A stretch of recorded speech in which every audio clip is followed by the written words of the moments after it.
Assalamualaikum warahmatullahi wabarakatuh. Selamat sore, salam sejahtera bagi kita semua. Semoga sahabat-sahabat semua selalu dilimpah rezekinya oleh Allah Subhanahu wa taala. Amin amin ya rabbal alamin. Di sore hari ini kembali bibit unggul besar 5758 maju mapan.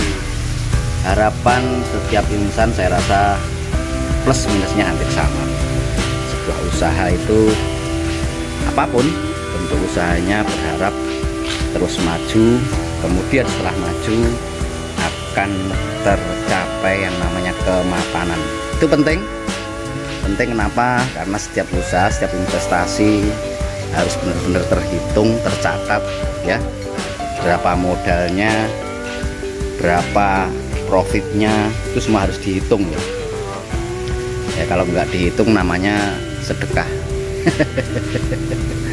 Itu jangan sampai dihitung ya, karena sedekah itu ibarat kata kita buang hajat, buang air besar tanpa kita ingat-ingat kembali apa yang telah kita buang. Itulah perumpamaan ya. Jadi benar-benar harus ikhlas lillahi ta'ala. Itu penting ya. Sore hari ini sahabat, saya ingin kembali membagikan sebuah pengalaman yang berkaitan dengan peralpukatan tentunya, karena sekali lagi basically daripada bibit unggul Blitar 5758 yang berkaitan dengan peralpukatan. Sekali lagi insyaallah ya, kalau masalah alpukat itu masalah budidaya, masalah bibit ya, itu kita bisa memberikan satu jawaban sesuai dengan pengalaman-pengalaman yang sudah kita punyai bertahun-tahun ya. Jadi manakala sahabat hari ini mulai berkebun alpukat, ada permasalahan-permasalahan yang berkaitan dengan peralpukat, monggo silahkan ya. Kita sama-sama belajar. Saya juga nggak sok ngerti, sok tahu nggak, tetapi saya punya pengalaman ya.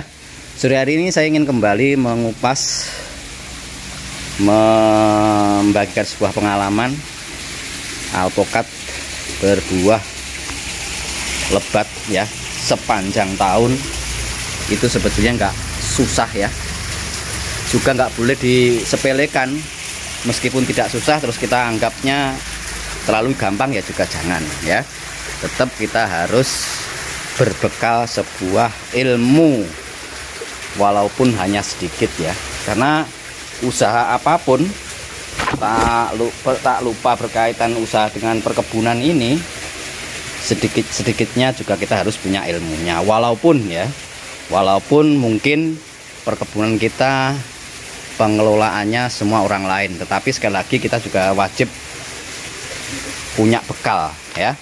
Setidaknya kalau kita orangkan atau kita pengerjaannya, perawatannya itu dilakukan oleh orang lain, kita bisa mengoreksi kalau kita punya ilmunya gitu loh ya. Pengalaman saya sahabat, alpukat berbuah lebat sepanjang tahun seperti di depan saya ini. Ini juga ada aligator ini. Ini setiap tahun alhamdulillah berbunga, berbuah lebat. Apa sih kuncinya? Satu, tentu sekali lagi budidaya apapun, usaha apapun yang berkaitan dengan makhluk hidup, pastikan bibitnya harus jelas. Bibitnya benar-benar harus unggul ya sahabat ya, harus unggul.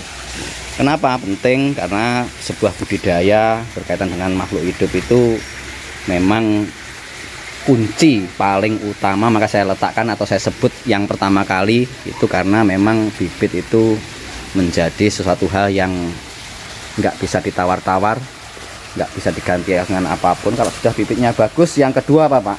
Yang kedua tentu perawatannya, perawatan yang intens ya. Setidaknya pengalaman saya, kalau di musim kemarau itu fokus ya, jangan sampai airnya kekurangan ya. Tanaman di bawah 5 tahun kebutuhan airnya nggak boleh kurang dari 2-5 liter per hari. Sekali lagi di musim kemarau. Ini perawatan-perawatan yang sesuai dengan yang kita lakukan bertahun-tahun itu ya sahabat ya.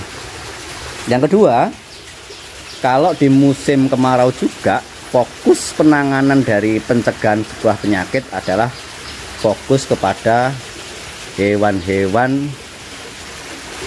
pengganggu daun tentunya, terutama nah ini saya tunjukkan saja ya biar ada contohnya. Ini kutu daun seperti ini, tapi ini sudah mati ya karena ini sudah kita semprot beberapa minggu yang lalu ya, sudah mati ya sahabat, ini sudah mati ya. Ini telat karena satu dan lain hal sampai menghitam. Nah ini contoh ya, contoh musim kemarau itu penyakitnya yang banyak itu kutu-kutuan seperti ini ya. Kalau di musim penghujan, penyakit yang harus kita fokuskan adalah berkaitan dengan jamur ya. Itu biasanya menyerang pada perakaran. Efeknya bisa menimbulkan kematian ya. Maka saya menyarankan ketika musim penghujan itu harus difokuskan pada perawatan yang berkaitan dengan jamur, baik itu fungisida ya, baik itu kapur dolomit ya, pokoknya yang berkaitan dengan perakaran jamur. Musim kemarau berkaitan erat dengan yang namanya kutu-kutuan ya. Nah itu tadi, yang kedua adalah perawatan. Yang ketiga yang tidak kalah penting adalah memastikan sekali lagi tanaman ini sehat, cukup nutrisinya ya. Jadi nutrisi itu kita bagi dua tentunya, baik itu yang organik maupun yang anorganik ya.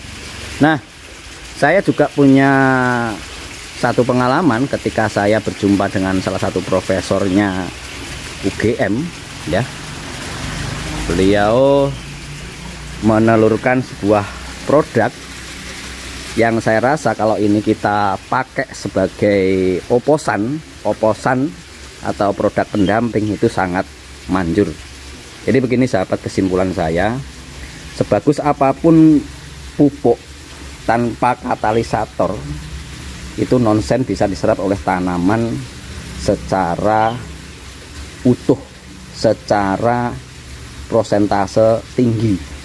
Nah itu sekali lagi kita butuh yang namanya katalisator atau katalis, itu sebagai pengikatnya ya.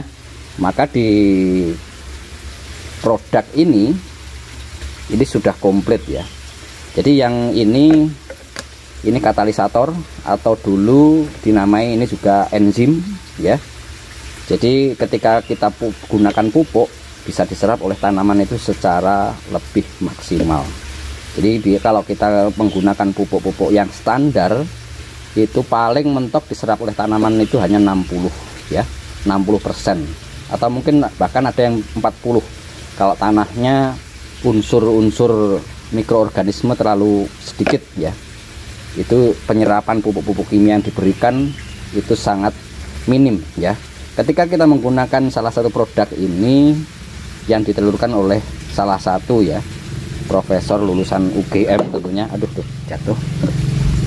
Bahkan ini multi ya sahabat ya, ini bisa dipakai untuk perikanan saya ini ya, bisa dipakai untuk ternak, bisa dipakai untuk tanaman, jadi ini multi. Nah ini untuk apa? Yang hijau ini yang saya katakan ini multi ya, ini untuk mempercepat pembuahan, memperbaiki pertumbuhan, ini sangat cepat, efisien, efektif, dan penggunaan pupuk tentu lebih sedikit lagi ya. Ini yang biru, tutupnya biru ini adalah trichoderma. Jadi sahabat, jamur itu ada yang nampak dan ada yang tidak nampak ya sahabat ya. Ini saya tidak bicara jualan ya, wong saya hanya bicara produk saja ya. Tapi kalau ada yang tanya Pak apa ada ya di situ barangnya, saya katakan ya ada. Nah yang terakhir ini korin ya. Korin ini adalah virus-virus ya. Jadi kalau virus itu tentu lebih kecil lagi ya. Kalau jamur ini kadang ada yang tampak, ada yang tidak tampak. Tetapi kalau sudah bicara virus itu tingkatannya jauh lebih kecil ya. Dan ini teknologi 3 produk ini sudah menggunakan teknologi yang berbasis nano ya. Jadi kecil sekali. Jadi ketika kita aplikasi ke tanaman maupun hewan, reaksinya super cepat sekali ya. Jadi itu tadi ya sahabat, alpukat berbuah sepanjang tahun tentu syaratnya tidak terlalu muluk-muluk. Yang pertama sekali lagi bibitnya harus bagus, unggul, berkualitas. Yang kedua perawatan. Yang ketiga memastikan kecukupan nutrisi gizi ya bagi tanaman itu sendiri. Mungkin itu ya sahabat, apa yang bisa saya bagi pada sore hari ini. Semoga ini menginspirasi, semoga ini bermanfaat, dan semoga sahabat-sahabat semua selalu dilimpahi rezekinya oleh Allah Subhanahu wa Ta'ala. Terus semangat untuk berbuat baik dan menebarkan kebaikan. Assalamualaikum warahmatullahi wabarakatuh. Mantap jiwa.